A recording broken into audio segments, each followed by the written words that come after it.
Now, in a dramatic escalation, two British fighters captured in Ukraine by Russian forces were broadcast on Russian state TV. Both men, looking haggard, appealed to British Prime Minister Boris Johnson to negotiate their release and asked to be exchanged for pro-Russian politician and Putin ally Viktor Medvedchuk. The two men have been identified as British nationals Sean Pinner and Aidan Aslan.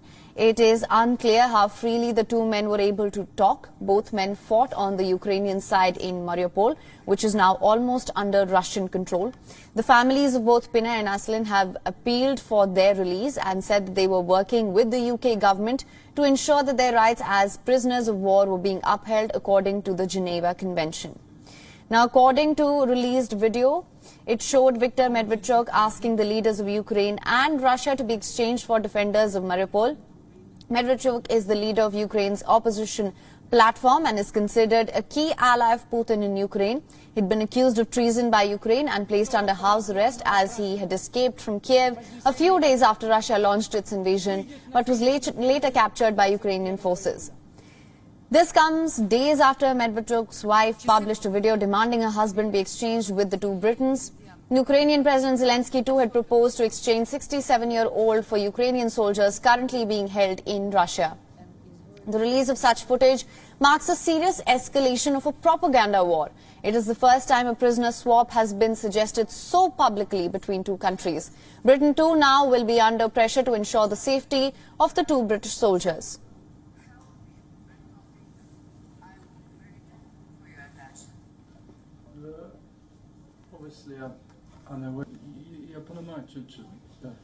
Вы хотите обратиться к вашему правительству?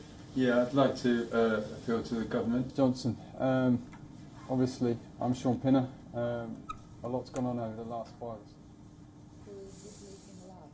Moving on now, in France, the race for the presidential election is in its final days of campaigning. Days ahead of the final vote in the Eurozone's second biggest economy, far-right candidate Marine Le Pen is trying to present a more moderate face to the voters this time. Le Pen is somewhat pivoting from her usual topics of immigration and Islam.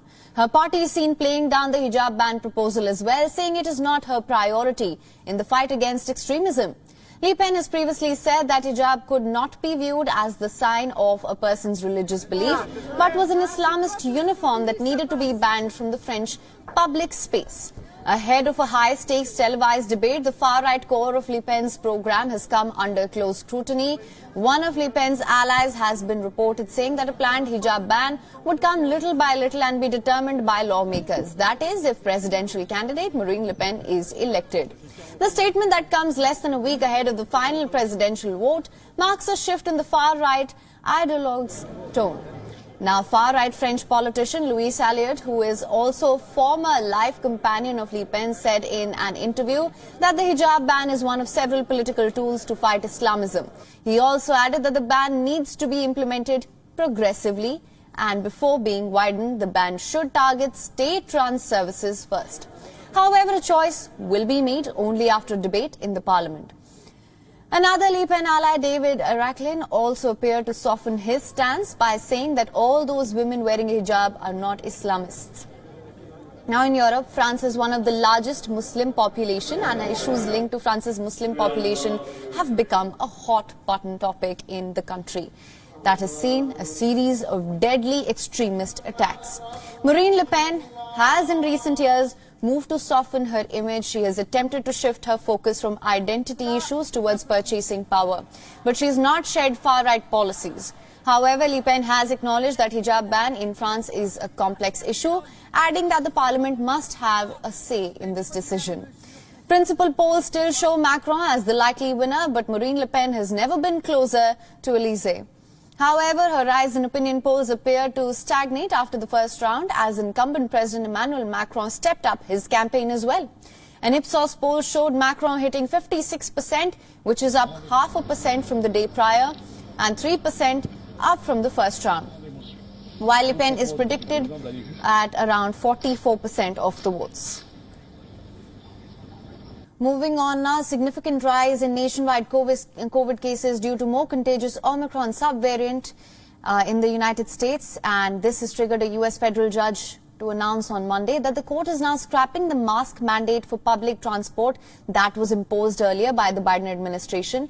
The U.S. District Judge said that the mask mandate exceeds the statutory authority of Center for Disease Control, or the CDC, and that the federal agency does not have any valid reasons to continue with the COVID curbs. Mizelle, who is an appointee of the former Republican President Donald Trump, issued her ruling in a lawsuit filed in July 2021 by a conservative non-profit organization called the Health Freedom Defense Fund.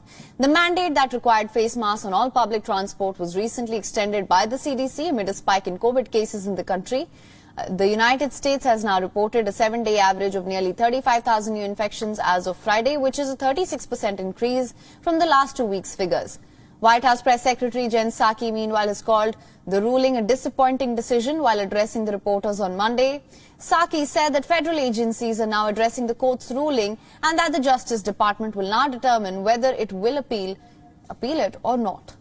The CDC recommended continuing the order for additional time, 2 weeks, to be able to assess the latest science in keeping with its responsibility to protect the American people.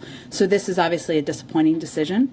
The CDC continues recommending wearing a mask in public transit.